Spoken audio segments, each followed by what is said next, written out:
Hola comunidad del CRIC, que es todos los días.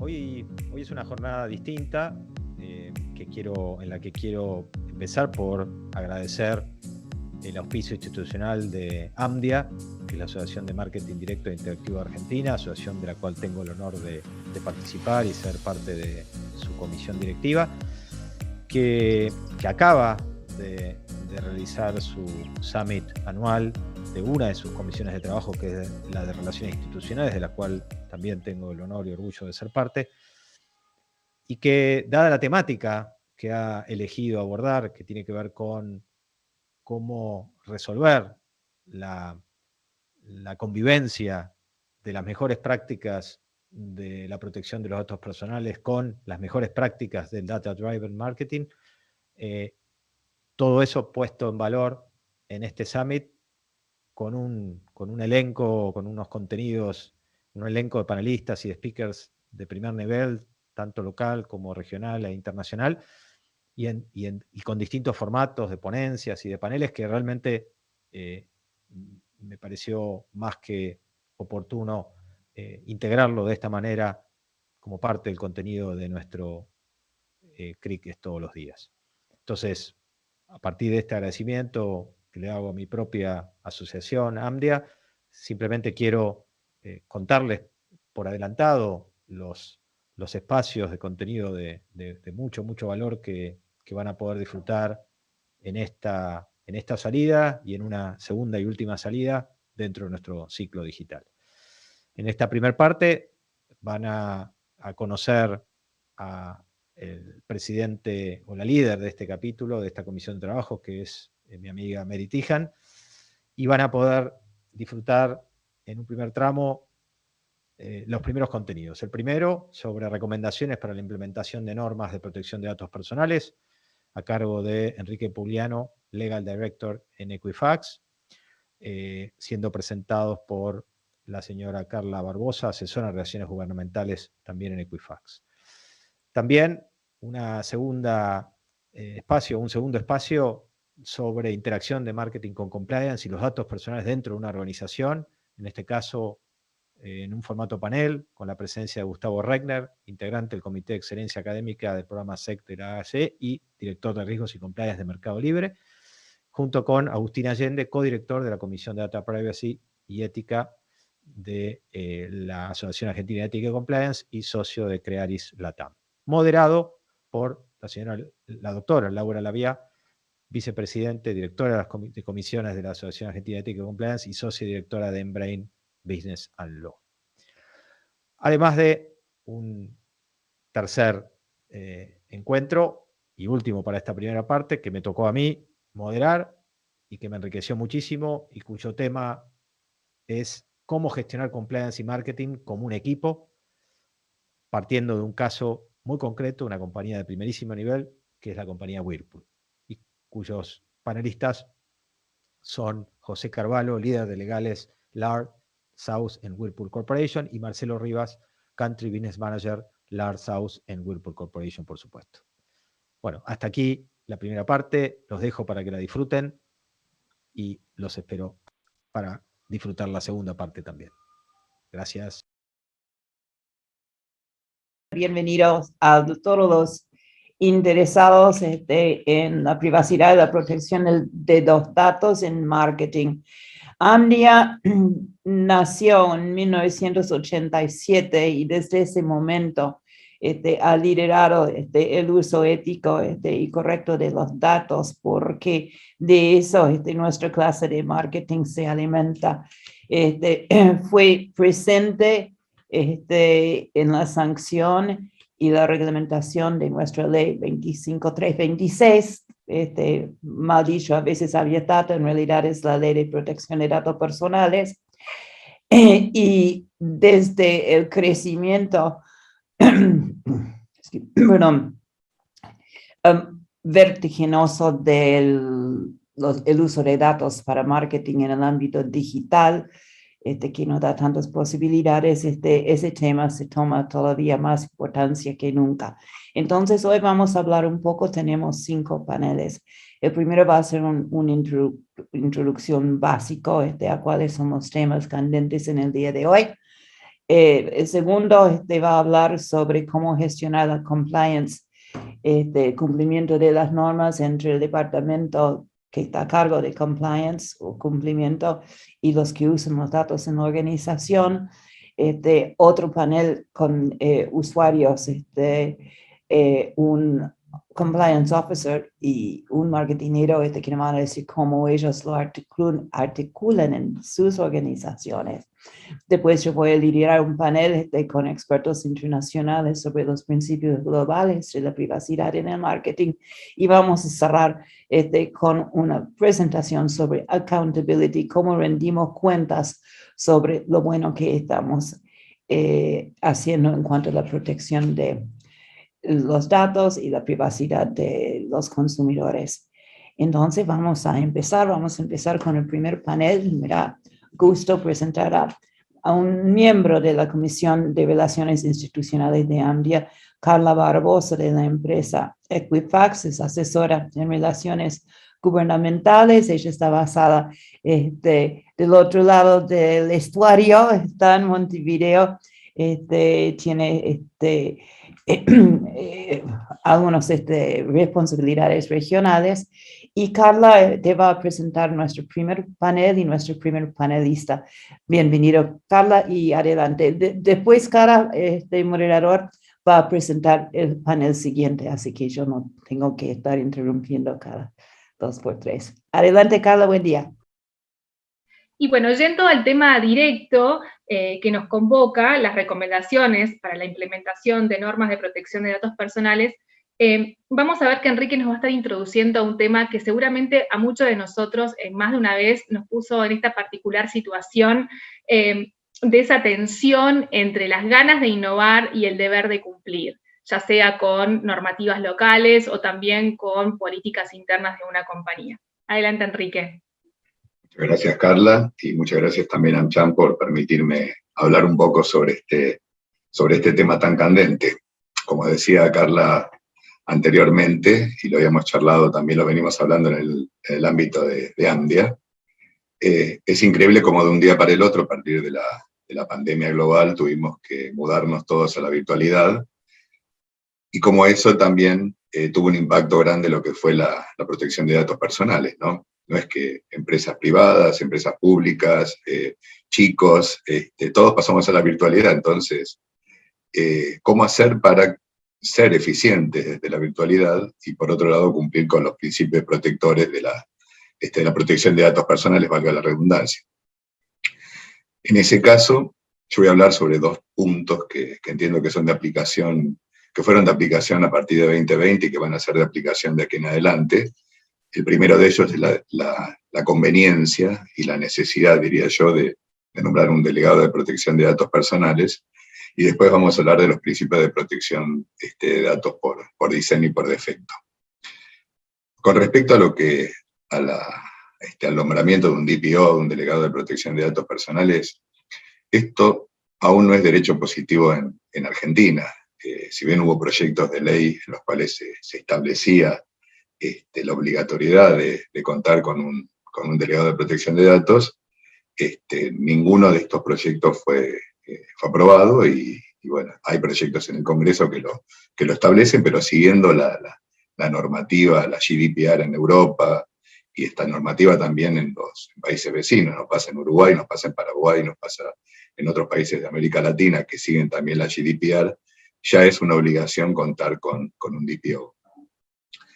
Dicho esto, el DPO no es una figura novedosa. El DPO ya existía, de hecho, en muchas organizaciones, sobre todo en las empresas que nos dedicamos a marketing, a través de la implementación de los códigos de conducta, los manuales de procedimiento, en los cuales se establecía, había una figura que ya era la encargada de velar por la protección de los datos personales. Esto desde la reforma constitucional de 1994, ya existía esa figura. Lo que hace un DPO es escribir, o sea, instrumentar cuáles las funciones de cada, las funciones que le asigna la ley. Pero esto ya existía.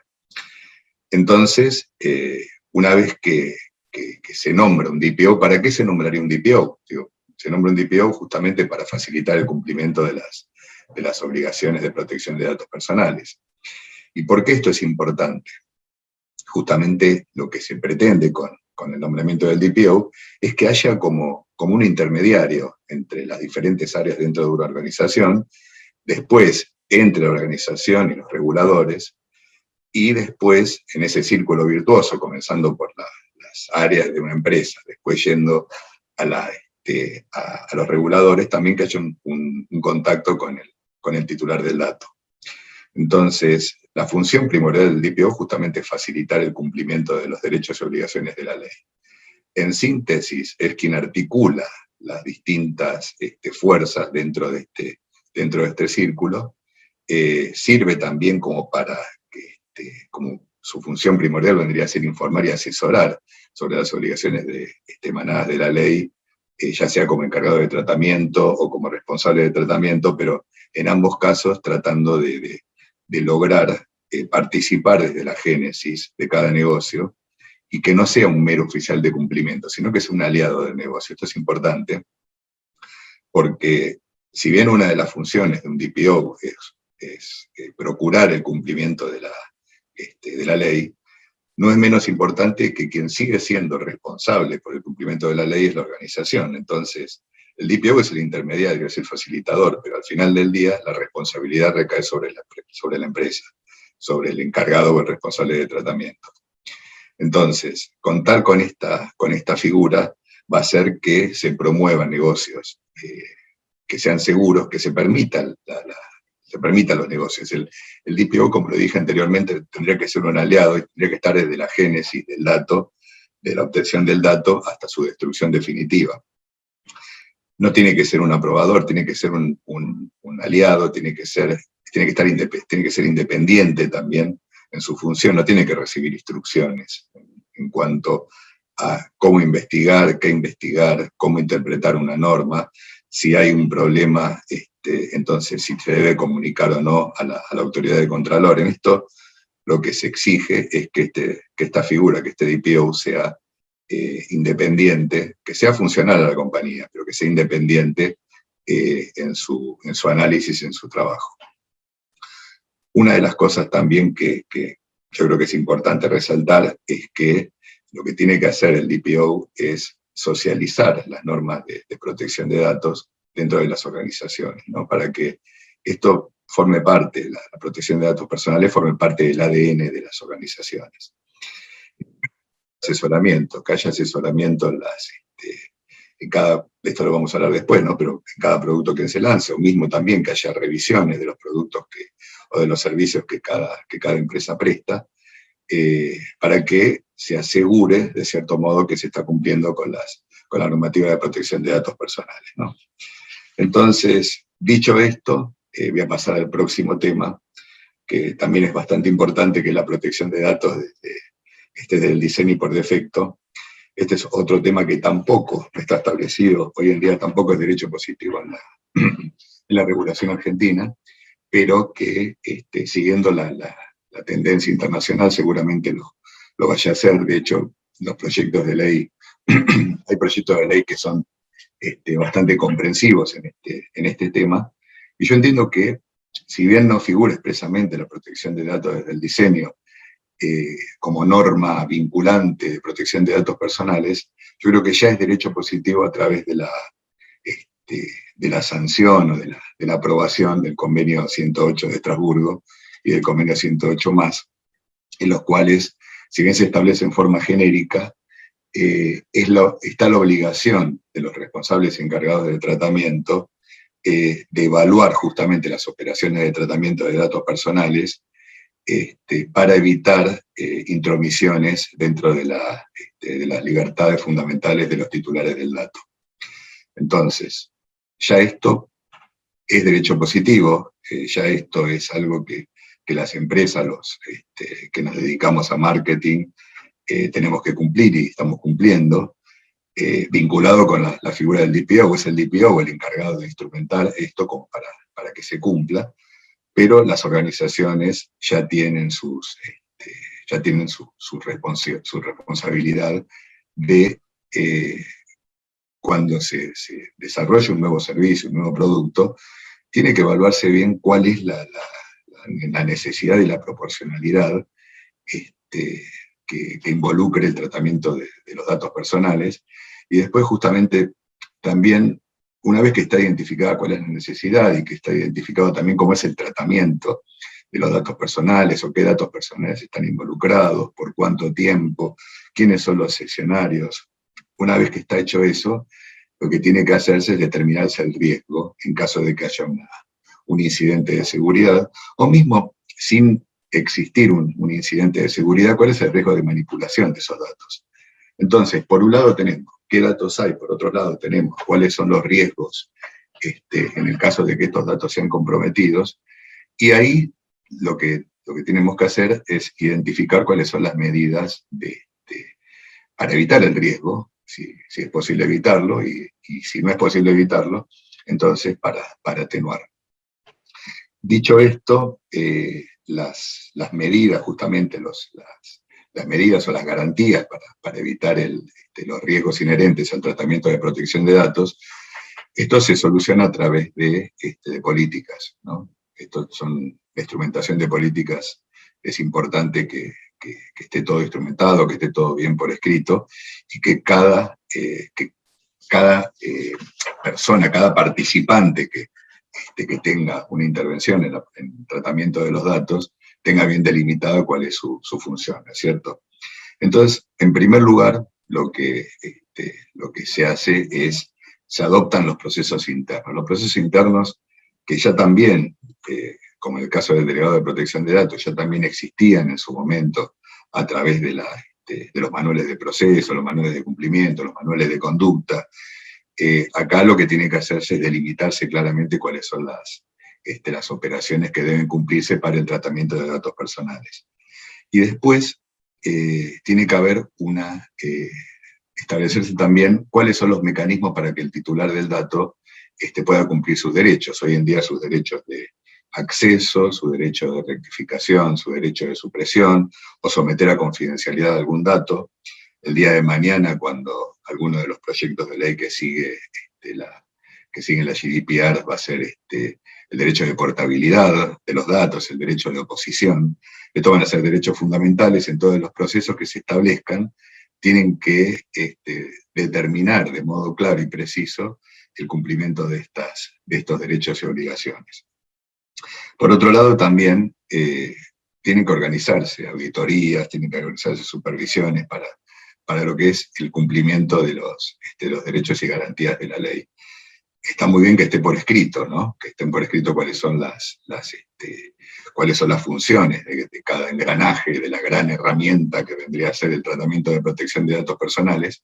Por otro lado, es necesario que estos procedimientos, que haya un cumplimiento y que haya una supervisión de ese cumplimiento, ¿no?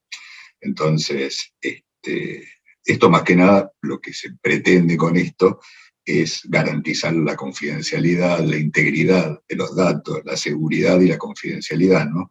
La disponibilidad también de los datos. Entonces, cuando un cliente, yendo al caso particular de cualquier compañía que trata datos personales en forma responsable, cuando un cliente contrata nuestro servicio, sabe que atrás hubo una evaluación de impacto, hubo una clara delimitación de funciones en las cuales, si el dato es tratado es porque es necesario, si el dato es tratado es porque es pertinente, si el dato es tratado es porque hubo un due diligence el dato, entonces se sabe de dónde proviene el dato, se sabe para qué finalidad, cuál es la finalidad del dato personal, se conoce también de antemano cuáles son las funciones de cada miembro de la organización. Esto es importante al momento de elegir un proveedor de servicios, es saber que cuenta con estas garantías, ¿no? Y después, bueno, otra de las cosas que también, lo que nosotros procuramos también, es establecer políticas de seguridad claras, políticas de privacidad claras, o políticas también, manuales de autorregulación, ¿no? Nosotros en Ambia ya lo hicimos también a nivel corporativo, en la empresa donde yo trabajo, tener, si bien no es obligatorio hacerlo, pero es deseable hacerlo, entonces tenemos manuales de procesos que son mecanismos de autorregulación. Nosotros autorregulamos por encima, por supuesto que el límite mínimo es la ley, pero por encima de la ley y en pos de procurar una mayor protección de datos y una mayor protección del titular de los datos, entonces nosotros tenemos mecanismos de autorregulación vinculantes. Dicho esto, lo que quería reforzar más que nada la idea de cuál es la conveniencia de nombrar, volviendo al caso del DPO, cuál es la conveniencia de nombrar un DPO.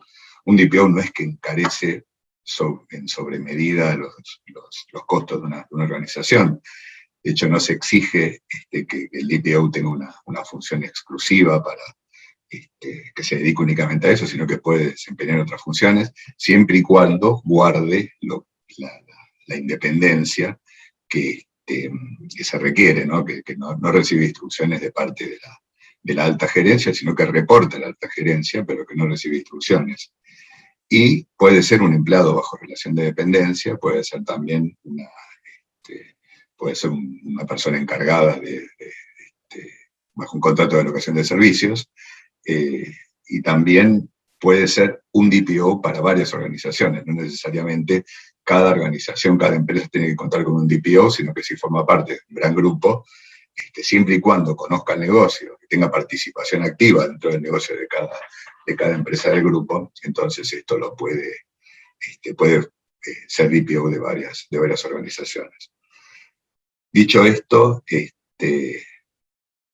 yo creo que esto va a ser derecho positivo en cualquier momento el año que viene. Este año hay bastante ebullición dentro de lo que es el Congreso, pero el año que viene se va a tratar esto, y aparte no solo es deseable, sino que también va a ser les diría, obligatorio, porque si Argentina quiere mantener su nivel de país con un estatus de protección adecuado de datos personales y poder intercambiar datos con la Unión Europea, va a tener que actualizar la ley 25326, que es muy buena, en muchos aspectos es muy buena, pero que en ciertos puntos ha quedado en desuso. Imagínense que estamos hablando de una ley del año 2000, estamos en el 2021 y saben ustedes cómo corre la tecnología. Entonces, en algunos temas se ha producido lo que se llama la desuetudo, y que necesita actualizarse. Dentro de esas actualizaciones seguramente va a estar la obligación de contar con un DPO, y va a estar también la obligación de hacer una evaluación de impacto y de privacidad por defecto. Así que bueno, 9:30, cumplí traté de ser bastante sintético en esto. Ahora estoy dispuesto a responder las preguntas que ustedes tengan.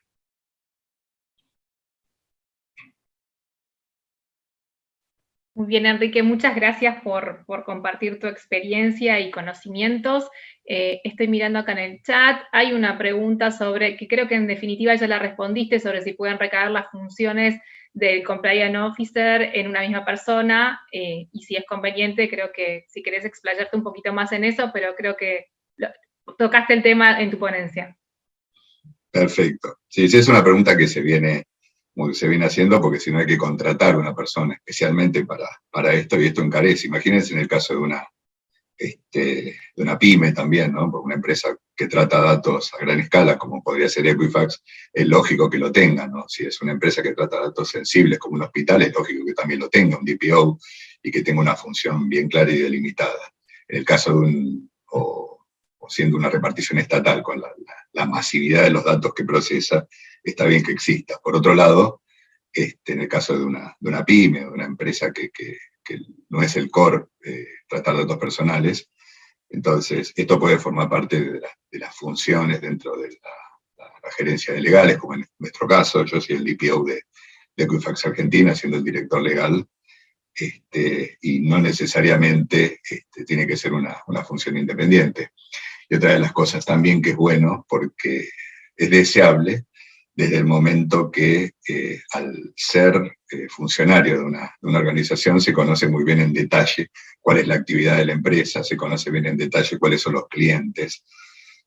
Yo creo que hoy en día no tenemos tanto trabajo. Yo como DPO de Equifax Argentina no tengo tanto trabajo con respecto a los reguladores, no tengo tanto trabajo con respecto a los titulares del dato, porque tenemos procesos en su lugar, ¿no? Hay procesos que están funcionando. Sí, tengo bastante trabajo cuando son diferentes áreas dentro dentro de la organización, ¿no? Entonces, siempre va a haber un área de negocio que va a querer vender más, siempre va a haber un área de finanzas que va a querer tener menos riesgo. Entonces, en ese orquestar ese equilibrio es función es mi función hoy en día, y yo encantado de hacerlo porque conozco la actividad. Entonces, para ser DPO no es que se firma como DPO, hay que sentir la función, es conocer el negocio, es meterse en el negocio, es participar desde la génesis, y no ser un aprobador únicamente, sino que ser un aliado del negocio, que es lo que todo DPO tiene que tratar. No ser el oficial de cumplimientos, no ser el auditor, sino que hacer las recomendaciones como para hacer negocios de manera segura y siempre teniendo en mente la protección de los datos personales. Un placer y un orgullo moderar este panel con Agustín Allende y Gustavo Regner. Un tema muy interesante. Vamos a empezar compartiendo con ustedes algunas ideas sobre el diálogo entre marketing y data privacy por un lado, y y marketing y compliance por otro. Agustín, ¿qué puedes contarnos sobre esta relación? ¿Cómo es, cómo la ves, cómo viene? Bueno, ante todo, muchas gracias a Amdia por esta oportunidad, y los saludo a mis compartidores de panel. Es una relación compleja, como siempre, dentro de las organizaciones, en el cual, por lo general, no quiero generalizar tampoco, pero se da una pauta en el cual uno trata de impulsar el negocio, y a veces hay como ciertas vallas o restricciones que uno, desde el punto de vista de datos personales, parece como que frena el negocio.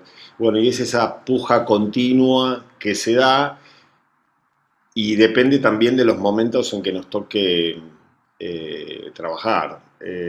Las circunstancias que se dan en la industria hoy por hoy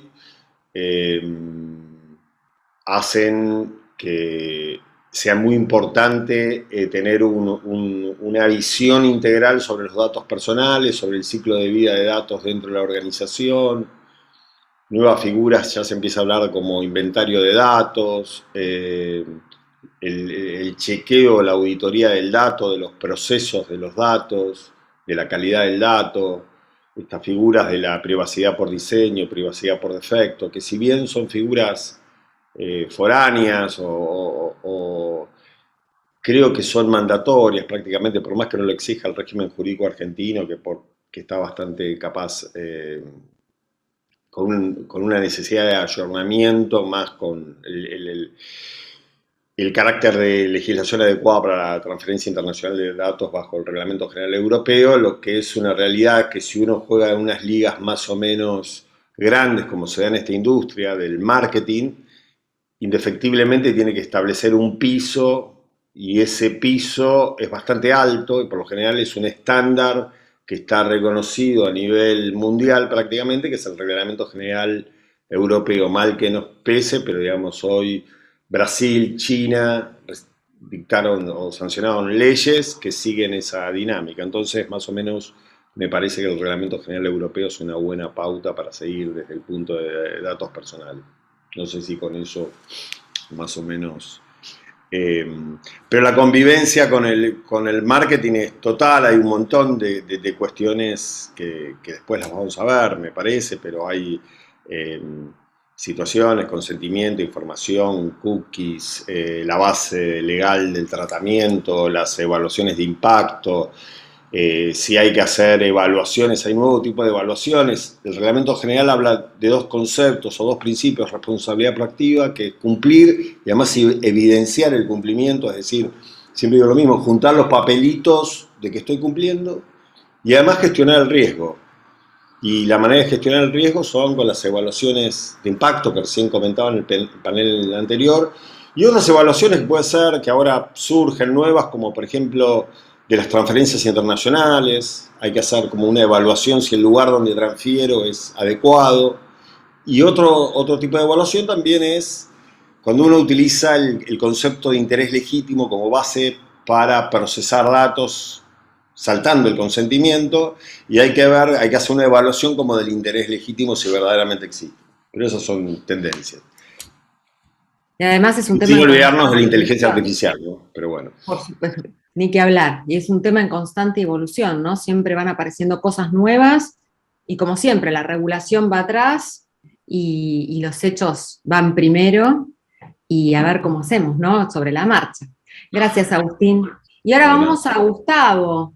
Gustavo, ¿qué pasa cuando viene el de compliance y están los de marketing en su nube creativa? ¿Qué pasa entre lo que marketing ofrece, lo que realmente da la compañía? Creo que hay todo un mundo, ¿no? Hay todo un mundo. ¿Cómo estás, Lau? Buen día. Hola, Agustín, y buen día a todos. Gracias, Sandia, por la invitación. Exactamente, hay todo un mundo. Y ahí es una cuestión donde trabajamos muy de cerca en cuanto a construcción de confianza. En marketing, en muchos aspectos, es el primer punto de contacto entre mi marca, mi construcción de marca, mi construcción de reputación, ya sea en el mercado, ya sea digital, ya sea cómo me van a conocer. El primer contacto, o en muchos casos el primer contacto que un cliente potencial o uno ya fidelizado tiene es a través de las acciones de marketing. Y esa construcción de confianza, a veces siempre charlamos varias veces, ¿no? Está el famoso meme de expectativa versus realidad. Justamente cuando trabajamos desde un área de riesgos y compliance, el peor escenario es cuando nos ven como policía y bajan la voz, ¿sí? Están en una nube creativa, como decías vos, y llega la gente de compliance y bueno, bajamos la voz y porque ahora llegó la policía, todos contra la pared, las manos, ya saben cuál es el procedimiento. No, ese no es el objetivo, sino que es poder generar una charla donde cómo vamos a trabajar la experiencia de usuario desde una forma sustentable. A veces consideramos la sustentabilidad como cuidar el ambiente. Y está bien, es eso, no es solamente eso, es cómo vamos a seguir construyendo un negocio que a lo largo del tiempo siga siendo rentable, aceptable, siga teniendo esa licencia para operar y esa aceptación del mercado, en donde se da un diálogo abierto y franco. A mí me ha pasado trabajar en equipos, teníamos en algunas compañías en las que trabajé, tenemos un comité de marca, donde estaba riesgos, donde estaba marketing, riesgos y compliance, marketing y el equipo de comunicaciones. Y era muy común decir, tenemos esta campaña en mente. Y el marketing decía, mi público target, mi público usuario le gusta esto. Y es a donde yo quiero llevar la marca, es hacia donde yo quiero ir. No sé si es eso, pero es lo que mi público escucha. Y en esa discusión es un torbellino de ideas donde tenés de todo, ¿no? Chistes humoristas que son muchas veces aceptables, pero que tienen un discurso que quizás ha quedado en el tiempo y su base es el humor machista. Pues si quiero posicionar, asociar mi marca a eso, mi público le gusta ver chicas en paños menores. ¿Quiero llevar mi marca a eso? Sí, pero es lo que mi público compra. Bueno, ok, pero quiero asociar mi marca. Mi postura en compliance o la postura de mis equipos en compliance no es decirte no, sino es ayudar. Bueno, pensémoslo juntos. ¿Es a donde quiero ir?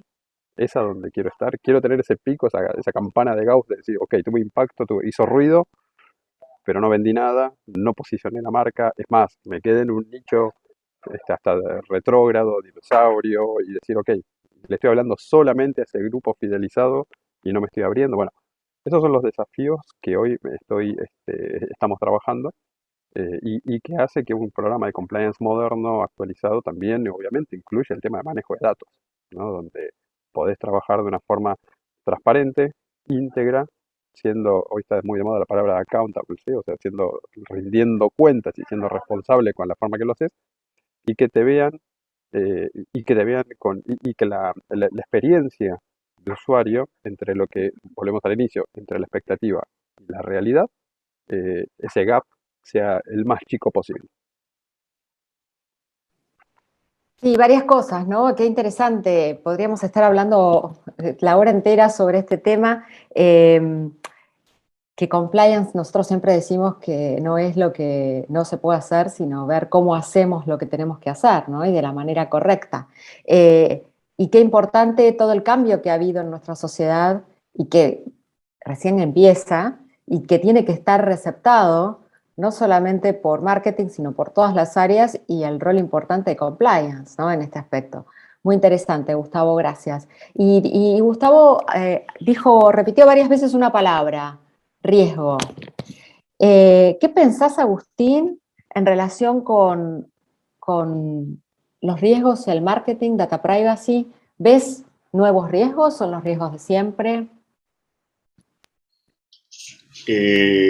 Bueno, como te decía, es uno de los principios, me parece, que hay que incorporar de gestionar el riesgo, y no es una única forma de gestionar el riesgo, digamos, sino que lo que hay que tener en cuenta es la industria en particular que se trata, en contexto particular en que se trata, bueno, y el modelo de negocio que tenemos, la cantidad de datos que estamos tratando, el tipo de datos que estamos tratando, no hay una receta única, esto siempre se dice, no hay una receta única, y me parece particularmente que hoy estamos acá porque la industria del marketing y la modelo de negocio, si queremos, de un tratamiento a gran escala de datos personales, capaz establece mayores mecanismos de análisis de riesgo, como comentaba, el tema del interés legítimo, evaluar si verdaderamente hay un interés legítimo, el tema de las transferencias internacionales también, después la evaluación de impacto, los análisis de riesgo, es continuo eso, y desde el primer momento, no es, largo un producto y al final, y esto coincido con lo que decía Enrique en la ponencia anterior, es que desde el primer momento, es privacidad desde el diseño, no es algo, un recaudo más dentro del checklist, sino que es un sentimiento que se lleva en el corazón, un valor que no es solamente, bueno, tenemos una política, la cumplimos, no la cumplimos, no, sino que es una continua revisión de los procesos que lleva esta industria, y la tecnología avanza continuamente, genera posibles nuevas afectaciones sobre los datos personales, y hay una consideración que es muy importante cuando hacemos evaluación de riesgos, es que la consideración es sobre un activo, sobre algo que es de un tercero, a diferencia de los criterios o de los análisis de riesgo que se realizan sobre otros valores, que por lo general pueden ser de activos de la compañía. En cambio, en este caso, siempre el análisis se toma en cuenta cómo puede afectar el tratamiento que estoy haciendo yo a los datos de un tercero. Entonces, es otra visión, es como otras gafas o otro enfoque que se les da. Y otro tema que me parece que necesita y que hay que anticiparse un poco, porque venimos siempre atrás, como vos bien decías antes, es con datos personales, vemos y nos adaptamos al Reglamento General Europeo, pero el tema de la inteligencia artificial, hoy ya convivimos con ella, digamos, la industria, me parece, por ejemplo, los chatbots, se utilizan algoritmos, meto determinados datos de entrada o de entrenamiento y tengo un determinado producto, y bueno, y va a haber, como surgen nuevas tecnologías, también surgen nuevos derechos sobre el titular del dato, de saber cómo está conformado este algoritmo, la transparencia del algoritmo, hay que delimitar hasta dónde va a llegar el derecho, pero digamos, están surgiendo nuevos derechos. El derecho a saber de que cuando, por más que parezca obvio, hay gente que no sabe cuando está interactuando con un chatbox, que no está interactuando con una persona, sino tendría que saber que inteligencia artificial. Después también el tema de las decisiones automatizadas, que puede ser también, que incluyen los perfilados y todo eso, y se toman decisiones que puedan afectar, que no sean solamente, eso lo establece el Reglamento General Europeo, que tampoco se tomen exclusivamente con eso. El derecho a intervenir, de objetar, en cierta manera, son algunos de los derechos nuevos que tenemos que acostumbrarnos y estar preparada la organización para poder adaptar su forma de ser. Y siempre pensar si a mí me gustaría que hiciesen eso con mis datos. Me parece que ese es el principal criterio, ¿no? Dentro de la organización, no hacer a otro lo que a uno no le gustaría que le hagan. Me parece que es un criterio interesante para para aplicar. Gracias, Agustín. Sí, nuevamente esto recién empieza, ¿no? Porque todo lo que es robótica, domótica, inteligencia artificial está en pañales, ¿no? Y algo muy interesante con el tema de algoritmos, todas las cuestiones relacionadas con discriminación, ¿no? La generación de ese algoritmo, ese es un gran tema. Y vamos al área de compliance, Gustavo. Creo que hay también para hablar sobre riesgos, algo hablaste y algo también nos contaste sobre la confianza, ¿no? ¿Qué le pasa al consumidor? Exacto. Es una cuestión en donde la percepción de la empresa, del producto, de la marca, se basa justamente en una experiencia de usuario y no tanto en lo que la empresa diga. Ahí es en permanente interacción, ¿no? O sea, ok, voy a comprar ese viaje que me encantó, vi las fotos de la playa hermosa y llegué, y cuando llegué la playa estaba llena de algas, el hotel era horrible, no tenía agua. Entonces, contrasto permanentemente la experiencia y después voy a estar, ¿dónde? En las redes, ¿sí? Entonces, pone tu opinión, pone tu comentario. Voy y lo destrozo. Entonces, cualquiera hoy que va a comprar, quiere comprar por Mercado Libre, la mayoría de nosotros, ¿qué hacemos? Miramos el producto, buscamos precios, por lo menos yo hago eso, quizás muchos hacen, miramos las opiniones de los usuarios, ¿no? ¿Cuál es la reputación del vendedor? ¿Cuál es la reputación del producto? Es un desastre, está buenísimo, tardaron, no sé. Bueno, eso permanentemente se genera y es una cuestión también de cómo nosotros vamos llegando. Hoy la pandemia nos llevó a un mundo donde muchos nos digitalizamos, donde mucha marca empezó a tener una experiencia digital y hacer el mismo lío en un mundo digital es un lío digitalizado, no es que la digitalización va a hacer que esto funcione mejor. Entonces, permanentemente estás trabajando en una expectativa y en una promesa, y marketing trabaja permanentemente en dar una promesa de valor al consumidor, al cliente, al target o al fidelizado. Y es justamente donde tenemos que estar alineados con todo el negocio para que esa promesa se cumpla. Entonces ahí es donde muchas veces decimos, ok, si vas a salir en las redes, si vas a salir, no solamente tenés que tener algo que decir, antes decía, bueno, vas a salir en las redes, tenés que algo que decir, pero también tenés que tener capacidad de escucha. Muchas empresas no tienen esa capacidad de escucha. Entonces, es un campo con muchísima información y que donde uno puede detectar un montón de situaciones de riesgo, de alertas, cuando, por ejemplo, voy y leo lo que antes era el libro de quejas, ¿sí? Que me dejan mis usuarios. Por naturaleza las personas nos vamos a quejar, por naturaleza el café no vino con el suficiente azúcar y nos vamos a quejar, y hoy es libre y gratis y hasta lo puedo hacer anónimo a través de las redes, pero hay cosas que puedo ir capturando. Y en esa captura estamos capturando, como decía Agustín, capturando también datos. Y una cosa que me encuentro muchas veces en áreas de marketing, yo no tengo riesgos. ¿Sí? Riesgo tiene operación, riesgo tiene logística, riesgo es el despachante de aduana. Marketing, somos mentes libres, creativas, que nos dedicamos a pensar. Y de última hay un algoritmo. Bueno, el algoritmo lo diseña alguien. ¿M? El algoritmo hay una persona atrás diseñándolos y es algo que decía Lau recién, los sesgos de diseño hay que tenerlos en cuenta. Dice, bueno, es un problema de ti. No, no es un problema de ti, es un problema de marketing. Porque ese algoritmo, mi abuela antes peleaba y discutía con los contestadores telefónicos. ¿Sí? Entonces, hoy alguien puede estar peleando y discutiendo con un chatbox y no tiene idea. ¿Sí? Quizás un nativo digital sí sabe que es un chatbox y se ríe del papá, del tío que está, de la tía que está peleándose con un chatbox que le está gritando a la computadora. Ahora, nosotros tenemos que tener en cuenta que nuestra experiencia de usuario se digitalizó en muchos aspectos. ¿Y cuál va a ser mi construcción de marca más allá de la publicidad puntual del producto que está buenísima? Es toda una experiencia. ¿Sí? Entonces, hay que tener claro justamente cuál es esa capacidad, porque al fin del día, compliance es, lo que busca llevar estamos hablando de conducta. Fíjese que hasta ahora vamos a unos cuantos minutos de charla, no hablamos de ninguna regulación, más allá de alguna mención puntual. No estamos hablando de regulaciones. Claramente hay cosas de defensa de competencia, de transparencia, hay un montón de regulaciones atrás. Y cuando ya tenemos un problema y tienen que intervenir los abogados, bueno, ya está, listo, la sangre llegó al río. Pero lo que estamos justamente evitando o buscando es que la conducta que decimos que vamos a tener desde la promesa de producto de marketing sea sustentable, sea transparente, sea cumplible, y la atracción que voy a hacer de ese mercado sea justamente porque quieren venir y no porque soy el menos malo.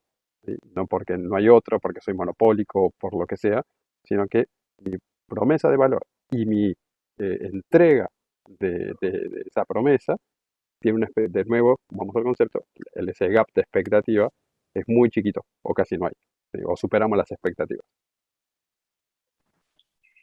Gracias, Gustavo. Qué importante, vos decías que mirabas los antecedentes de ese vendedor, perdón, que justamente se llama reputación, ¿no? Ya vamos a hablar de la importancia de la reputación y de cómo influye todo esto. Agustín, vamos a hablar un poquito, ya nos empezaste a contar antes, pero me gustaría hacer un poco más de hincapié en los desafíos. ¿Qué desafíos ves en esta área de datos personales y su diálogo con marketing? Bueno, como decía Gustavo, no hablábamos todavía de regulaciones, pero bueno, se viene, al menos en la Unión Europea, una andanada de posibles regulaciones que incluye data governance, digital media, servicios digitales, mercados digitales, inteligencia artificial. Bueno, ya con esas tenemos para... Pero me parece que lo que un abogado hablando de marketing, que bueno, es importante, porque uno también trata de venderse, es la gran diferencia es la evolución de la confianza, digamos. Me parece que el valor confianza dentro del ámbito digital ha evolucionado, ha cambiado de la idea original que teníamos, porque la confianza tiene que interactuar en un nuevo ámbito. Siempre, digamos, uno cuando decía, yo tengo confianza en los vecinos, porque antes, no sé, hace muchos años jugaba en la cuadra, lo conozco, pasa siempre. Hoy para hoy, capaz ponemos otro ejemplo de confianza digital, puede estar dado por una conexión o un vínculo, una red social o algo, una interacción. Ahí se va generando una diferente confianza. Y lo mismo pasa con los servicios y los productos que se van dando.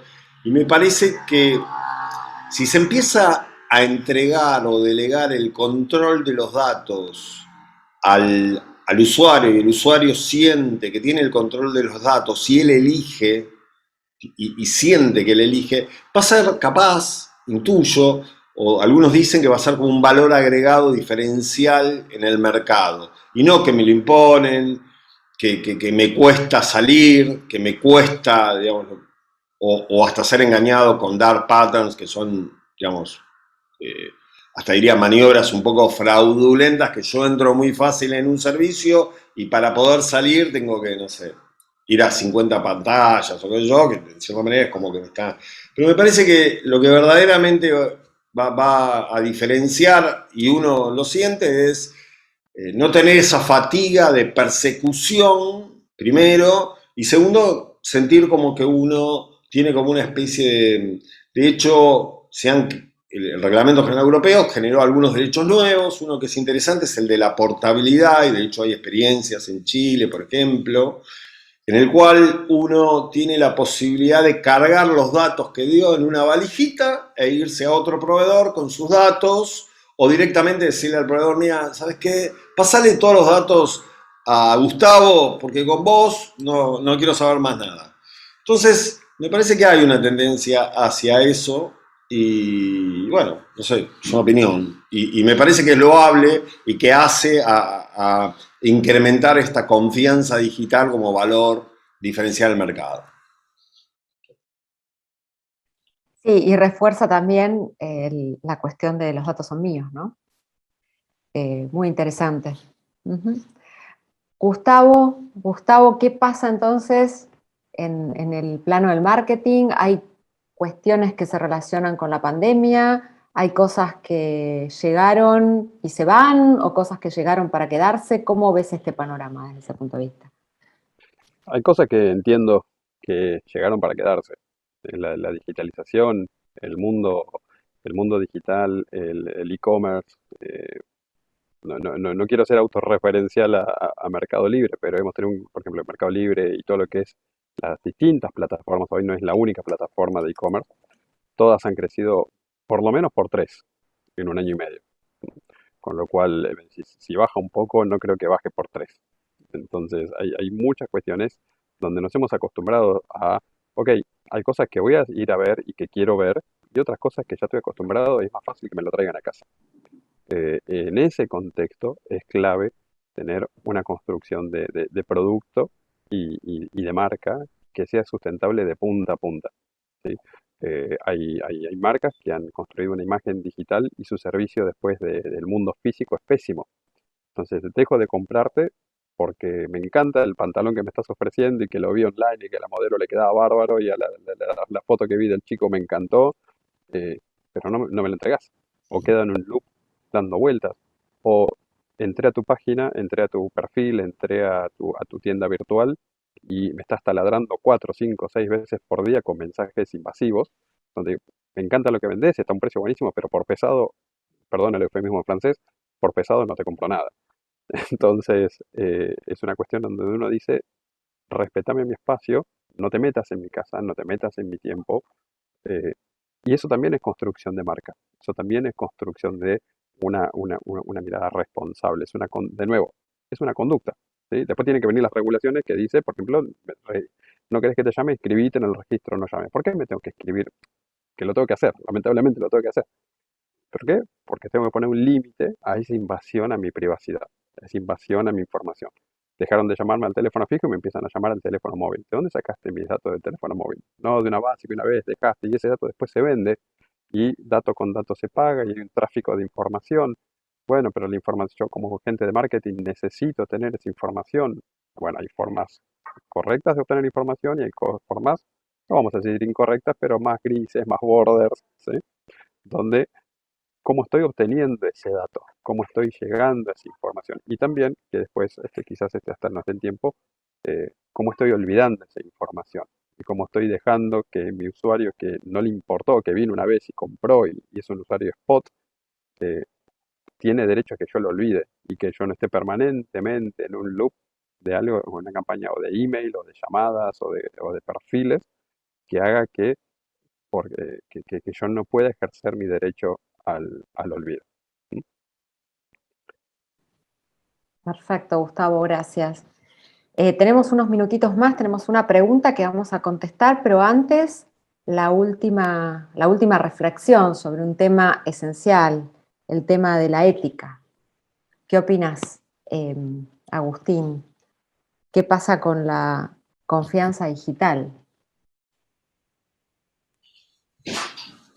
Bueno, es como el valor que tiene que estar, el sentimiento que hablábamos recién, ¿no? Que se lleva adentro y que en todo el obrar, si no se siente, es medio como ethical washing, ¿no? Como tener así, bueno, sí, somos éticos, tenemos la política, digamos, nos llenamos la boca, pero hay veces que la ética también lleva con normas puntuales y pensaba en lo que recién comentaba Gustavo, que digamos hay normas que son éticas y además que existen hoy por hoy, que es el tema de no juntemos datos, el principio de minimización, tratemos no de abusar de todos los datos personales, no, yo los junto por si acaso.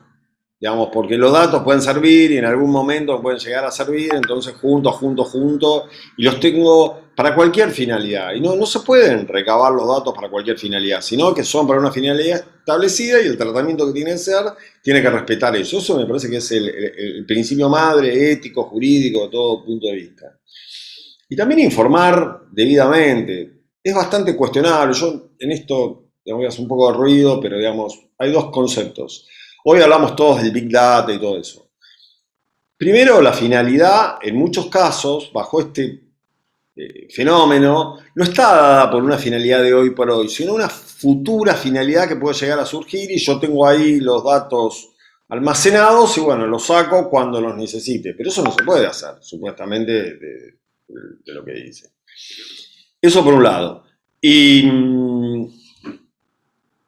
Pero primordialmente es respetar la finalidad y la información y transparentar lo que vamos a hacer. Y eso va a generar primordialmente confianza digital, decir verdaderamente. Es decir, se dice informar, ¿acepto cookies o usted acepta que sus datos van a ser cedidos a un tercero que los va a utilizar para realizar publicidad de acuerdo a sus comportamientos? Son diferentes formas de informar, pero bueno. Tal cual. Gustavo, medio minuto tenemos para que nos cuentes en medio minuto, porque tenemos una pregunta que tendríamos que responder, igual es una sola. ¿Marketing destructor o constructor de reputación? Algo que me enseñaron cuando en mi época de auditor hace 25 años, depende. A veces marketing puede ser y debe ser, en general es un constructor de reputación. El tema es cuando estás trabajando en si tenés claro qué decir y cómo decirlo. El qué decir en general marketing lo tiene claro. A veces cuando no tiene claro cómo decirlo, cómo lee el tiempo, cómo lee cómo lee los humores, cómo lee los cambios en el momento del consumidor, es donde puede hacer un daño muy grande a la reputación. Si pensamos rápido, campañas de marketing históricas, uno dice a veces, se acuerda de publicidades muy viejas o de campañas de marketing muy viejas que hicieron un cambio y que uno dice, está bueno, y que quedó hasta el día de hoy, el tema de, no sé, la raza fuerte, uno ya sabe de qué estamos hablando, y está asociado a un concepto. Ahora, hay otras campañas que han hecho una cuestión de un daño muy grande a la reputación, por querer ser transgresor, por querer ser distinto, por querer ser gracioso, y hasta han dañado al día de hoy un producto, una marca o una empresa. Bueno, nos toca a nosotros, y ya tengo ahí a José y a Marcelo, que en segunditos nomás voy a, por supuesto, presentarlos. Bueno, gracias. Mira, yo estoy basado en Buenos Aires, mi responsabilidad es por las actividades jurídicas que puedan llegar a afectar a la actividad de la compañía, tanto en Argentina, Uruguay, Paraguay, Bolivia y Chile, en lo que nosotros llamamos el core business, que es nuestra principal marca. Y después en todos aquellos asuntos vinculados a la actividad de otra marca muy importante que tiene nuestro grupo, que es KitchenAid, me imagino que muchos la conocerán, mi responsabilidad es regional, así que por suerte la actividad que desarrollo en la compañía me permite ver qué sucede en muchas jurisdicciones y cómo de alguna manera tenemos que tener en cuenta las distintas situaciones que se van presentando en la actividad del día a día, en la actividad del marketing, ¿no? Que es justamente lo que nos trae a esta reunión. Básicamente es eso, soy el líder del equipo jurídico que soporta la actividad de la compañía. Gracias, José. ¿Y Marcelo? Yo soy responsable de todos los negocios, tanto business to business como directos al consumidor, para la región sur. La región sur está constituida por Uruguay, Paraguay, Bolivia y Chile. Así que bueno, digamos que soy el head de todas las operaciones comerciales para todos estos países. Genial. Esta pregunta era para confirmar si eran los panelistas adecuados para representar a Whirlpool Corporation en esto de trabajar en equipo compliance y marketing, y es obvio que son los panelistas indicados. Para terminar de entender y situarnos en el tema, en nuestro título de este panel, y empezando ahora por Marcelo, ¿cómo describís el típico flujo de trabajo para el diseño y la implementación de una campaña comercial en la que van a intervenir o van a obtener datos de clientes? Y después quiero la mirada complementaria de José, por favor, dentro de este flujo, si se supone, o si nos van a contar si están en el mismo flujo. Ahí, Juan Pablo, déjame decirte que en Whirlpool uno de los pilares, digamos, uno de los pilares con los que nosotros nos manejamos en términos de filosofía es el trabajo en equipo, ¿no? Entonces, desde la concepción de cada proyecto, iniciativa, bueno, campaña en este caso, como vos me mencionás, el hecho de interactuar con el resto de las áreas de soporte, bueno, en este caso con el área de legales de José, es algo que nosotros hacemos desde el comienzo, ¿no? Por supuesto que las iniciativas comerciales, en este caso las campañas, surgen como ideas o como iniciativas dentro del equipo, pero desde una primera instancia nosotros involucramos al resto de las áreas. Entonces, esto nos permite que no solo las campañas, en este caso, se puedan implementar de forma más ágiles, sino asegurarnos que no se vean interrumpidas durante la ejecución, ¿no? Por cometer algún error del tipo de técnico por no haber involucrado alguna de las áreas pertinentes, sea en este caso legales, sea finanzas. Hay muchas áreas que se ven impactadas con todo lo que nosotros hacemos, les debe pasar a todo el mundo en sus empresas. Entonces, si nosotros, por ejemplo, planteamos una estrategia de email marketing o queremos incorporar una herramienta a la compañía o queremos contratar una agencia para que nos dé soporte, bueno, siempre, obviamente fijando las bases de negocio, trabajamos en conjunto con el resto de las áreas, en este caso con legales, como una especie de partner de negocio nuestro, para ponerle todo el marco legal adecuado y asegurarnos, digamos, ir por el camino correcto en este sentido, ¿no? Un ejemplo de esto es lo último que hicimos, que tal vez alguno lo haya visto ya online, es desembarcar en LinkedIn con nuestra cuenta oficial de Compracierta. Compracierta es un sitio cerrado que tenemos que hoy funciona también como marketplace. Entonces, desde el inicio, lo que hicimos con el equipo de legales fue la validación del armado de la página oficial, seteamos los objetivos de comunicación y revisamos cuáles eran los requerimientos legales para poder avanzar con esta iniciativa, ¿no? Entonces, de esta forma, en conjunto diseñamos este proyecto y bueno, eso nos permite escalar todo lo que queramos hacer más rápidamente y de forma más sólida y consistente. Clarísimo. Y José, ¿cuál es tu mirada? Complementando un poco lo que dice Marce, la realidad es que es así, nosotros estamos desde la génesis de cualquier acción que toma la compañía, nosotros estructuramos al equipo jurídico y el resto de las áreas también trabajan de la misma manera, de forma tal de participar desde el inicio de cada actividad que va a desarrollar la compañía, y nos evitamos muchos problemas de esa manera, porque entendemos desde el primer momento qué es lo que se quiere hacer, hacia dónde apuntamos y si es posible hacerlo. Y muchas veces, hablando desde la experiencia, nos ha pasado de que quizás algún amigo del área de marketing viene con ideas disruptivas, que son muy buenas, nos hacen pensar un montón y quizás esa idea disruptiva que iba por mal camino, terminamos encontrándole algún tipo de solución que nos permite que sea una realidad. Y algún colega abogado seguramente me va a cuestionar, pero aplicamos un recurso que muchas veces yo llamo un poco de imaginación jurídica para encontrarle solución a los problemas que se van planteando.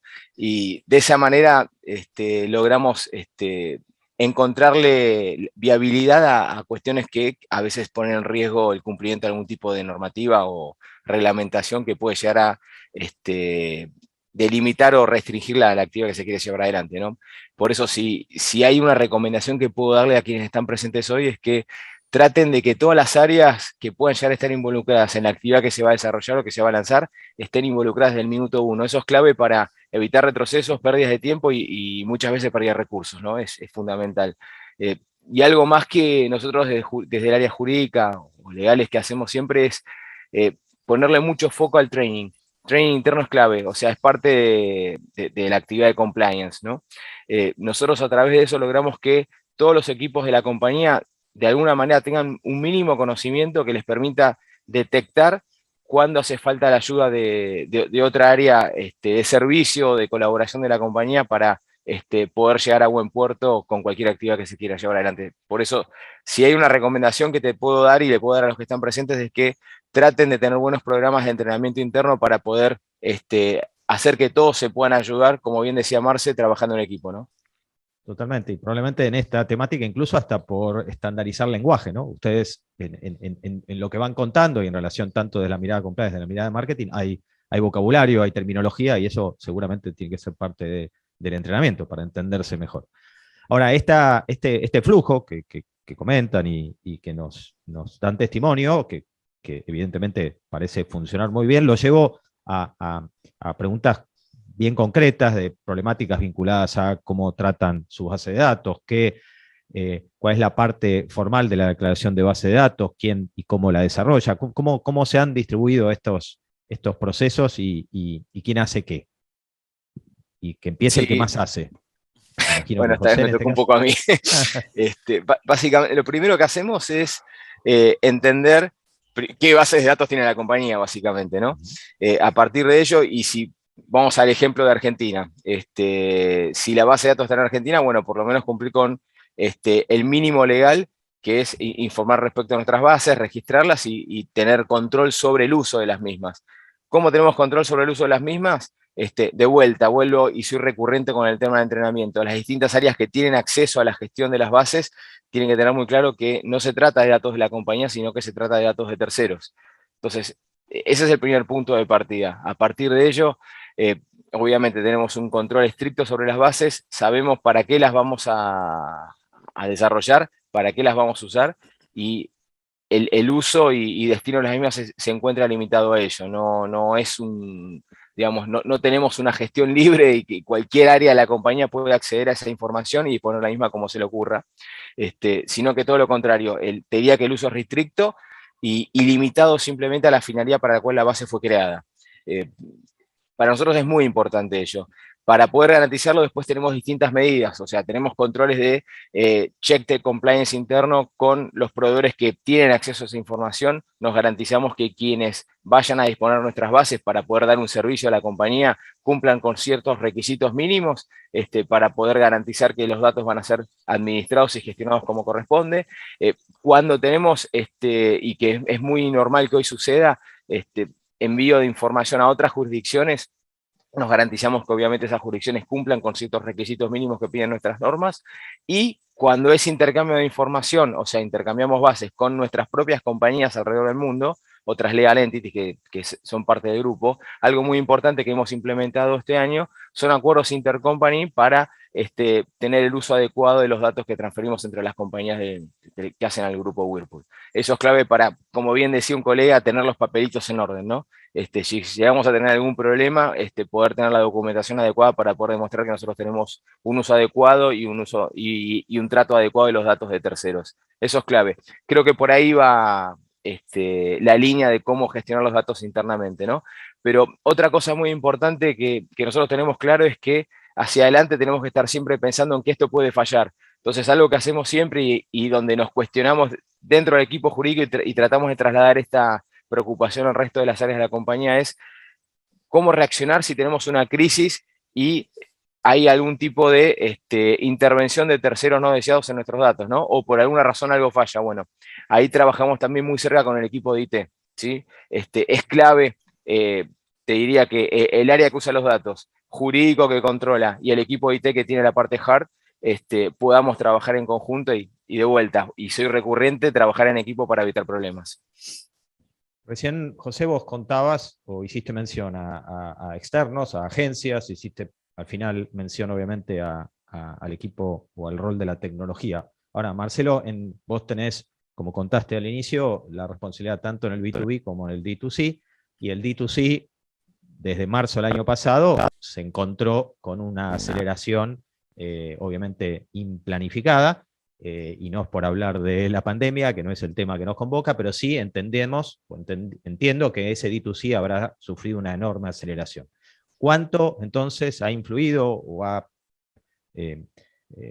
cómo han tenido en cuenta y cómo vos, marketing o comercial, te has podido adaptar a cómo elegir, por ejemplo, esos nuevos proveedores, tanto que te acompañan en el proceso creativo, en el proceso de campaña, en el proceso con la incorporación de tecnología?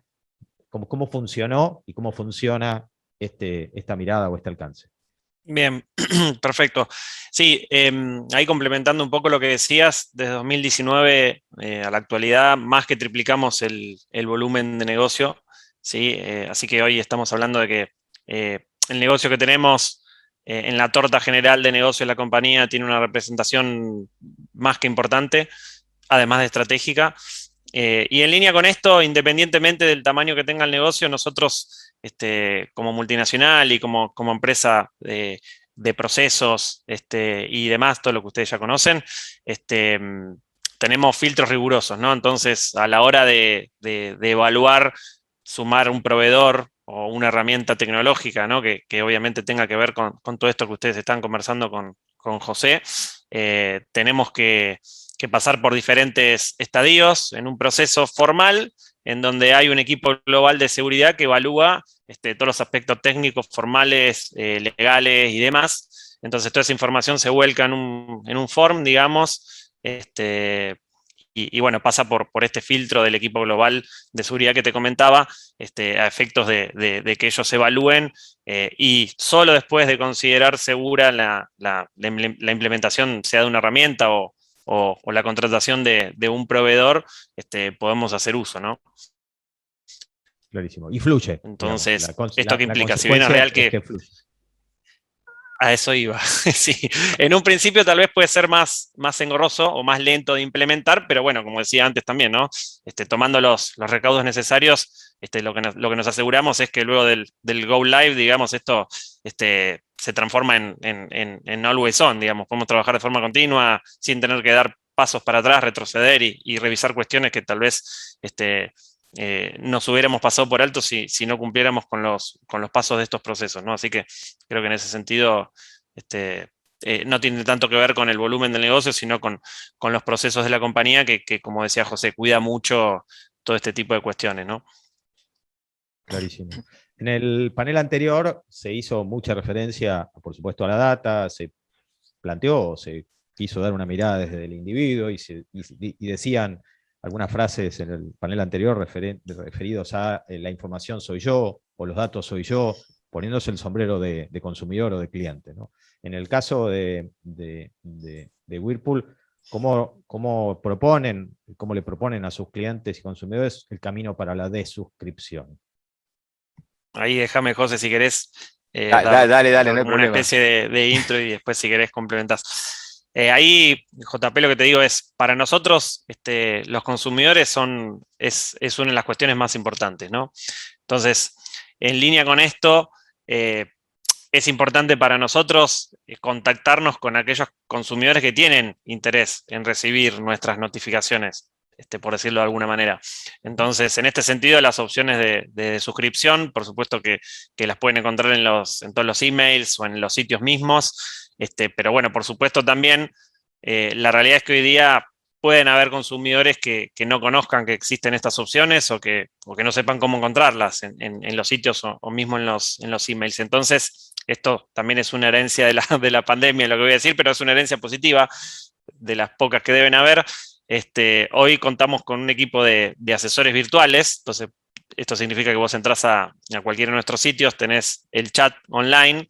No son robots, esto es importante aclararlo, no son bots, sino que son personas que están detrás de esos chats. Entonces, este equipo de asesores virtuales está capacitado tanto como para ofrecer asesoramiento a los clientes respecto de cuestiones técnicas de los productos, dudas, cómo comprar y temas relacionados a la experiencia en el sitio, como para este tipo de cuestiones también, ¿no? Me quiero desuscribir, no quiero recibir más notificaciones. Bueno, ellos tienen todo un guideline de cómo asesorar a los clientes y explicar este tipo de cuestiones en términos de que el consumidor tenga la mejor experiencia posible, ¿no?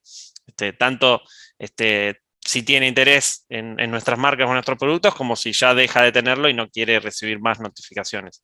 Así que creo Gracias. que tema quizás para psicólogo, pero es cierto que pasa que hay clientes que preguntan cómo hacerlo y se les responde y no lo hacen.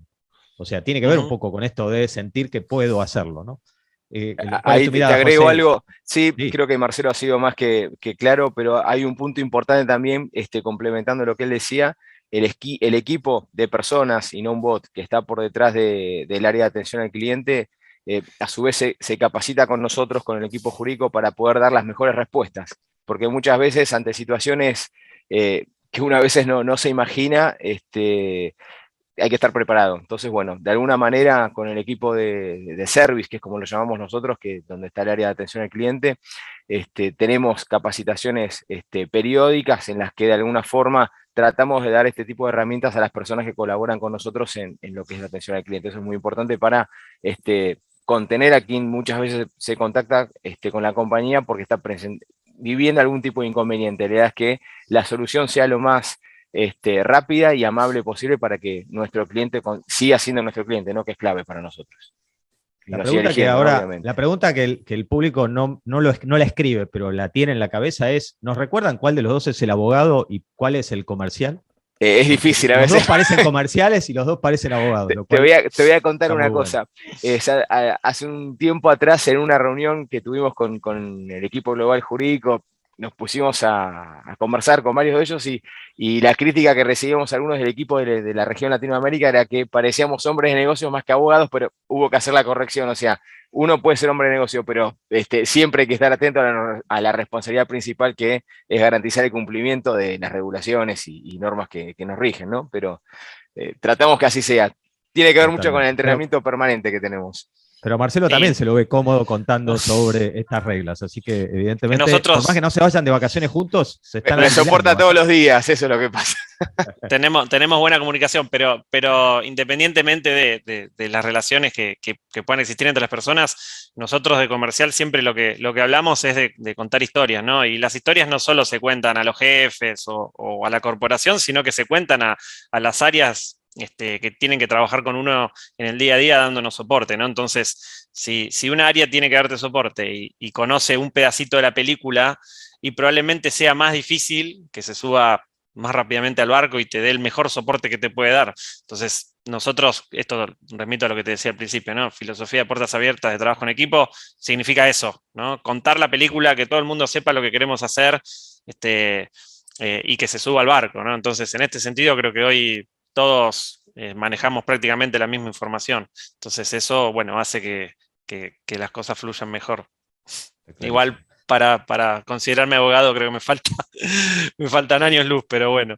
Bueno, viste, Lo mismo de mi lado para considerarme un experto en marketing, me faltan años, pero bueno. sí, pero ustedes tienen la ventaja de lo corporativo, ustedes tienen que tener una licencia. Los de marketing, en ese sentido, somos un poquito más Claro. anárquicos. Sí. Pero eso corre por mi cuenta. En un momento, Marcelo, cuando contabas respecto del camino para la desuscripción, hiciste referencia a sitios de e-commerce. Por lo tanto, la pregunta que quiero hacerte es cuántos son esos sitios de e-commerce y sobre ellos, cómo manejan y tratan los datos que provienen justamente de estas diferentes fuentes. Y lo conecto con una pregunta que recién compartieron vía chat, para que seguramente José haga su aporte, que vuelven a preguntar, o te llevo yo a volver a contar, José, respecto de esa compartir de datos a nivel países que hiciste referencia cuando hablabas de la corporación. Entonces, en el corto o en el llano argentino, Marcelo, ¿cómo funciona esto de tratar y manejar datos de distintas fuentes? Y en el zoom out a la corporación, recordanos cómo es ese intercambio que hiciste referencia antes, José. Perfecto. Hoy tenemos en forma directa, que administramos nosotros, 3 sitios acá en Argentina, que son el de Whirlpool, whirlpool.com.ar. Tenemos el sitio de Ariston, que es aristonoficial.com.ar, y el sitio de KitchenAid, que es kitchenaidoficial.com.ar. Son diferentes marcas, por eso tenemos diferentes sitios, cada uno tiene sus diferentes estrategias, sus diferentes brand guides. Entonces, tenemos sitios separados. Después, por otro lado, hice mención a Compra Cierta, que es un sitio cerrado. Estos 3 que te mencioné al principio son open sites, digamos, son sitios abiertos. Tenemos Compra Cierta, que es un sitio cerrado, que es como un grupo de compras, que hoy también funciona como marketplace, en donde no solo vendemos nuestras marcas, sino que también vendemos marcas de terceros que se integran a nuestras plataformas. Y hoy día ya contamos con categorías de bazar, tecnología, mascotas, y bueno, y esto está ampliándose. Próximamente vamos a tener el sitio de Eslabón de Lujo, y también estamos trabajando en lanzar nuestros sitios de e-commerce en otros países, así que eso es un proyecto que todavía está ahí ongoing, y cuando esté ejecutado seguramente se van a ir enterando. Y respecto al tema de las bases que vos preguntabas recién, hoy, como te decía, como tenemos sitios que corresponden a diferentes marcas, las bases, lógicamente, están segmentadas de forma diferente. Cada base responde a el cliente, para ponerlo en lenguaje coloquial, los clientes que voluntariamente comparten su información con nosotros porque están interesados en Whirlpool, tal vez no tienen interés en Eslabón de Lujo, o en Ariston, o en KitchenAid. Entonces, en ese sentido, en nuestra herramienta de email marketing segmentamos las bases y, por supuesto, las estrategias en consecuencia con eso, ¿no? Las estrategias que se arman son específicas para cada negocio o para cada sitio. Entonces, en ese sentido, como te decía, consumidor es muy importante para nosotros, queremos ser lo más precisos posible y que tengan la mejor experiencia, entonces creemos en el tema de la segmentación como herramienta fundamental para que todo esto suceda. Clarísimo. Y esto de las fuentes, ¿cómo se complementa con a nivel macro corporación además, José? Perfecto. Es más, te lo voy a contar con un ejemplo. Nosotros este año finalmente concretamos la firma y formalización de los acuerdos que llamamos acuerdos intercompany y transferencia de información. Nos garantizamos de esa manera que cada legal entity que interviene en la gestión y administración de las bases, primero que tenga un acuerdo formalizado en el cual garantiza ciertos requisitos mínimos para la administración de los datos, y por otro lado, de esa forma también confirmamos que la jurisdicción donde se encuentra registrada esta legal entity, desde donde la que opera, cumple con los requisitos mínimos para poder recibir y gestionar los datos que nosotros intercambiamos entre las distintas unidades de negocio de la compañía. O sea, es una jurisdicción adecuada, hablando correctamente. Entonces, de esa manera, podemos tener certeza que nuestros datos son gestionados e intercambiados entre jurisdicciones adecuadas, evitando de esa manera garantizamos de esa forma cumplir adecuadamente con la normativa y correr la menor cantidad de riesgos posibles en lo que pueda llegar a ser algún tipo de desvío, ¿no? Es clave para nosotros, ¿no? Como venimos diciendo desde que comenzamos a conversar hoy a la mañana, compliance es el ADN de nuestra forma de hacer las cosas, ¿no? Entonces, de esta forma es un pasito más para estar en cumplimiento, ¿no? Clarísimo. Nos quedan exactamente 2 minutos para darle paso al siguiente panel, que va a estar buenísimo, pero no tan bueno como el nuestro. Y esto lo digo por ustedes, no por mí. Los 2 minutos se los propongo dividir uno para cada uno, porque lo que les voy a pedir es una recomendación, ¿no? Antes, José, vos ya diste una, que tenía que ver con esto del entrenamiento, la nivelación de conocimiento, etc. ¿Cuál sería esa clave o ese tip? Pensando en que del otro lado tenemos organizaciones que quizás están muy empoderados en el negocio, pero no todavía están articulados con el área de compliance, o un área de compliance muy fuerte y que todavía o no se flexibilizó, entre comillas, para que el área comercial pueda encontrar ese justo intermedio y no que el cuidado sea no accionar. ¿Cuál sería la recomendación? Y de vuelta, el que quiera ponerse el sombrero de abogado se pone el de abogado, el que quiera ponerse el de comercial se pone el de comercial, y no importa el cargo que tengan hoy. Mira, yo les daría 3 tips. El primero, como dijimos antes, compliance. Es importante que todos sepan de qué se trata y cómo se debe actuar. El segundo es que los equipos jurídicos realmente de alguna forma se saquen un poquito el sombrero de abogado y sean parte del negocio, es clave, pero que no se olviden que son abogados, tampoco el extremo. Y el tercer tip, y que nosotros estamos empezando a hacerlo ahora, es auditarnos, ¿sí? Tanto internamente y si es posible y se cuenta con recursos, tener una auditoría externa sobre cómo se gestionan los datos es importante para saber y tener certeza que no hay desvíos y que sabemos dónde estamos parados, ¿no? Y obviamente, al encontrar problemas, es una muy buena oportunidad para ser mejores y mejorar nuestras políticas y la forma de gestionar los datos, ¿no? Son esos 3 tips. Yo creo que con eso es un muy buen comienzo para garantizar que los datos de terceros son gestionados como corresponde. Genial. Y gracias, José. yo te agrego y ser amigo del abogado, ¿no? Porque todo esto suena muy lindo, pero no, sacando la broma de lado, nada, para cerrar, creo que toda la gente, los que somos comerciales o de marketing, tenemos en nuestra esencia esto de querer hacer cosas constantemente y de querer hacer cosas distintas y de meternos en proyectos permanentemente. Entonces, vuelvo a lo que decía al principio, fundamental para no frustrarse y poder llevar a cabo todas estas cosas que se nos vienen a la cabeza y que nos gusta tanto hacer, involucrar a todo el resto de las áreas desde el principio y mirarlos como partners, ¿no? Como partners de negocio. Creo que en el área de recursos humanos se usa ya hace un tiempo esto de business partner. Bueno, business partner no es solo el de recursos humanos, es el de legales, es la gente de finanzas, es la gente de logística, son todas las áreas que trabajan para que nosotros podamos hacer lo que tanto nos gusta hacer. Así que creo que esa sería mi recomendación. Genial. Gracias, Marcelo, gracias, José, gracias por haber dedicado este tiempo, nada más y nada menos que en el valioso tiempo de descanso.